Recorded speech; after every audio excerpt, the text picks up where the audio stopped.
இந்த பக்கத்து ஊர் கோயந்தம்பட்டிக்காரங்க தான். பக்கத்து ரெண்டும் ஒரு ஊர் தான். கோயந்தம்பட்டிக்காரங்க தான். உண்மையிலே நடிக்கலை, சத்தியமாக சொல்கிறேன். அவங்க இங்கே கடைக்கு வந்து சாப்பிட்டுட்டு கொஞ்சம் மத்தியானம் வரைக்கும் ரெண்டு ஒரு ஊர் இங்கேயே தான் கிடப்பாங்க.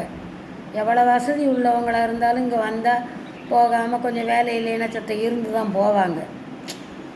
எனக்கு நான் நடிக்கலை, பேசாதவங்களாக இருந்தாலும் வயிற்றச்சலாக இருக்கும். ஐயோ பாவம், இந்த வெயிலுக்குள்ளே வந்தாங்களே, காலையிலே வந்தாங்களே, இன்னும் போகலையே, ஒரு காப்பியை போட்டு கொடுத்துருவோம்மா, மோரை கொடுத்துருவோம்மா, சோறை கொடுத்துருவோம்மா, அந்த கூழு கஞ்சை கரைச்சி கொடுத்துருவோம்மா. போய் அங்கே போய் கோயந்தம்பட்டிக்காரங்க தான், பக்கத்து ஊர், ரெண்டும் ஒரு ஊர் தான்.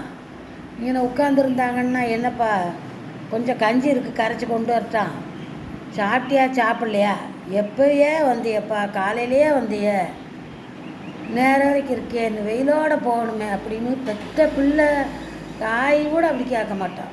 எனக்கு அவங்க யாரை பார்த்தாலும், கஷ்டப்பட்டவங்கள பார்த்தாலும் சரி, இல்லை முடியாமல் வெயிலோடு போகிறாங்களே, விடியமுன்ன வந்தாங்களே அப்படின்னு ஒரு அதிசயமாக அதான் சொல்லுவான். என் கூட படித்த பையன் தருமரு சொல்லுவான், இந்த உங்களை மாதிரி ஒரு ஆள் இந்த உலகத்தில் பிறக்க போகிறது இல்லைம்மா.